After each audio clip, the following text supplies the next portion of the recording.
오늘은 에베소서 1장 3절에서 14절 말씀을 가지고 모든 피조물에 대한 하나님의 목적은 무엇인가 라는 주제로 성경 공부를 시작하겠습니다. 에베소서라고 붙여 읽으면 발음상 애를 가지소서라고 이해할 수도 있습니다. 따라서 에베소 지방에 보내는 편지라고 띄어서 읽어야 합니다.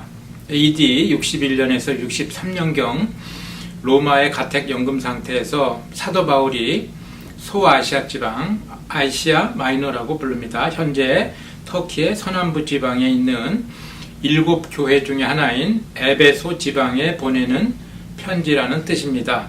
신약 성경책인 에베소서는 영어로 에페시안이라고 씁니다. 소아시아의 7교회는 버가모, 두아디라, 서모나, 사데, 필라델비아, 그리고 에베소, 라오디아게를 뜻합니다. 에베소의 전반부는 사도 바울의 격려와 사랑의 말씀으로 모든 그리스도인들에게 하나님의 구원의 은혜와 사랑을 상기시키는 훌륭한 지표 역할을 합니다. 에베소서의 후반부는 교회에 초점을 맞추고 교회의 목적과 조화로운 그리스도인의 관계를 얘기하면서 어떻게 하면 그리스도의 몸된 교회가 세상을 향하여 최선의 기능을 할 수 있는지를 다루고 있습니다. 교회를 통하여 어떻게 분열된 세상의 연합을 이룰 수 있는가가 에베소서의 큰 주제입니다. 큰 틀에서 보면 에베소서를 네 부분으로 나눌 수가 있는데 1장은 구원에 대한 찬양과 감사를 통하여 에베소서 전체를 소개하고 있으며 2장 1절에서 10절은 구원론을, 2장 11절에서 4장 16절까지는 연합하여 그리스도 안에서 한 몸을 이루는 교회, 4장 7절부터 6장 20절까지는 구원받은 자의 예수님 닮으려는 노력이라는 주제로 쓰여져 있습니다. 모든 피조물에 대한 하나님의 목적. 사도 바울은 우리의 의식 속에서 끊임없이 그리스도가 머물고 계시도록 하는 것과 그분의 측량할 수 없는 사랑을 깨닫는 비법을 에베소서에서 소개하고 있습니다. 이러한 이유로 인해서 나중에 사도 바울은 로마 감옥에서의 모진 고통을 감내해낼 수 있었으리라고 생각이 됩니다. 그저 나 혼자만의 구원을 위한 믿음이 아닌 우리의 삶과 의식 속에서 지속적으로 나타나는 예수님의 사랑과 섬김을 통하여 하나님께서 믿는 이에게 주시는 삶의 가치를 에베소서를 통하여 깨닫게 합니다. 오늘의 학습 내용 에베소서 1장 3절에서 14절 말씀을 가지고 하나님의 구속 목적은 무엇인가 하는 내용으로 공부하겠습니다. 우리 주 예수 그리스도의 하나님 아버지를 찬양합시다. 하나님께서는 그리스도 안에서 하늘에 속한 온갖 신령한 복을 우리에게 주셨습니다. 하나님은 세상 창조 전에 그리스도 안에서 우리를 택하시고 사랑해 주셔서 하나님 앞에서 거룩하고 흠이 없는 사람이 되게 하셨습니다. 하나님은 하나님의 기뻐하시는 뜻을 따라 예수 그리스도를 통하여 우리를 하나님의 자녀로 삼으시기로 예정하신 것입니다. 그래서 하나님이 하나님의 사랑하시는 아들 안에서 우리에게 거저 주신 하나님의 영광스러운 은혜를 찬미하게 하셨습니다. 우리는 이 아들 안에서 하나님의 풍성한 은혜를 따라서 그의 피로 구속, 곧 죄의 용서를 받게 되었습니다. 하나님은 우리에게 모든 지혜와 총명을 넘치게 주셔서 그리스도 안에서 미리 세우신 하나님이 기뻐하시는 뜻을 따라 하나님의 신비한 뜻을 우리에게 알려주셨습니다. 하나님의 계획은 때가 차면 하늘과 땅에 있는 모든 것을 그리스도 안에서 그분을 머리로 하여 통일시키는 것입니다.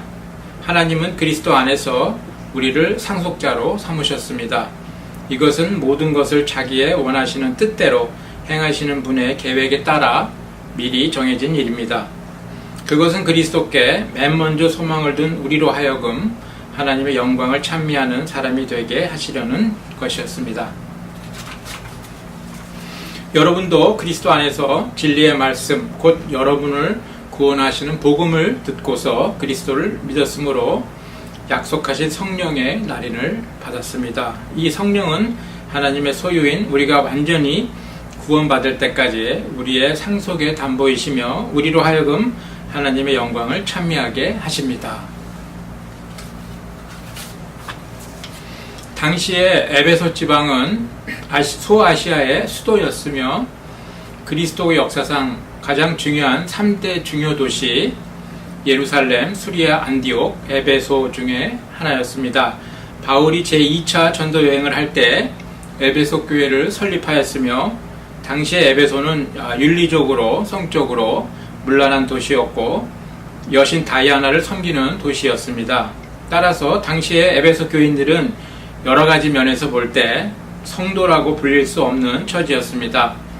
에베소 교인들은 여호와 하나님께서 보시기에 부족했지만은 예수 그리스도께서 그들을 여전히 붙들고 계셨기 때문에 성도라고 불릴 수 있었습니다. 여기서 성도란 이미 거룩한 무리가 아니라 거룩하신 분, 예수님을 따라가는 무리라고 볼 수 있습니다. 에베소서가 쓰여진 목적과 배경은 다음과 같습니다. 여러 가지 면에서 문란하고 성도라고 불릴 자격이 없는 에베소 교인들에게 사도 바울은 하나님께서 우리를 구원하신 진정한 목적을 알려줍니다. 그때의 에베소 교인들과 현재 우리의 모습을 비교해 볼 때 다른 것이 무엇인가 하고 우리 자신에게 물어볼 수 있습니다. 하나님의 사랑과 은혜로 공짜로 구원을 받아서 그리스도인이 된 우리는 그리스도인이라는 참된 정체성을 이해하여 예수님을 닮으려고 노력해야 하고 세상에서 교회가 갖는 참된 교회의 진정한 정체성을 이해하고 깨달아 알아야 한다고 감옥에 갇힌 사도 바울은 편지서인 에베소서에서 강조하고 있습니다.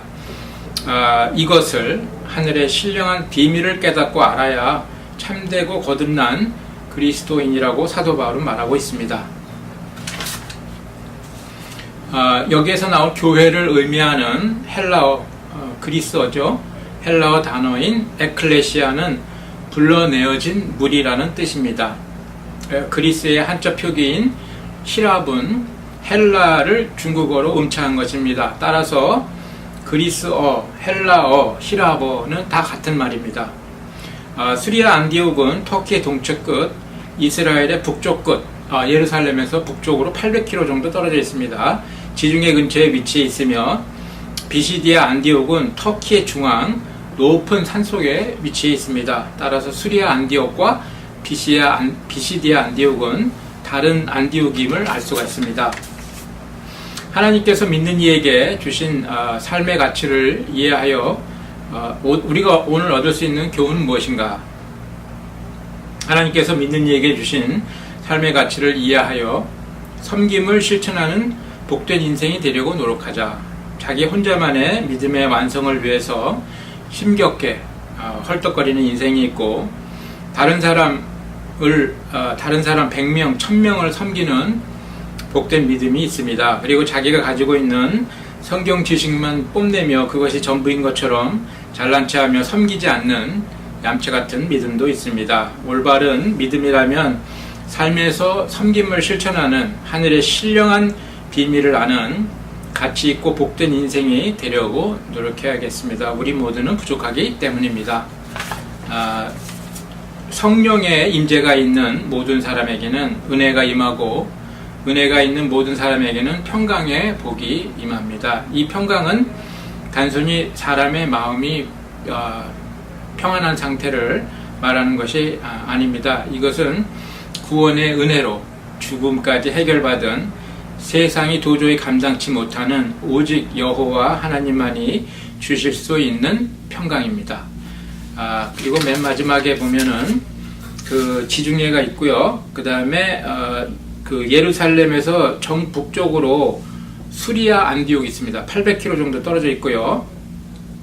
초창기에는 수리아의 영토였는데 1차 세계대전 때 터키가 그 지방을 차지해서 현재는 이 수리아 안디옥은 터키의 영토입니다. 그리고 터키의 중앙에 보시면 그 비시디아 안디옥이 있습니다.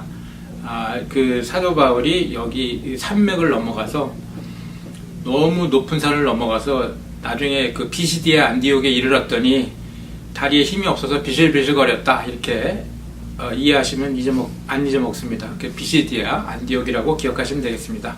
오늘 성경 공부는 여기까지입니다.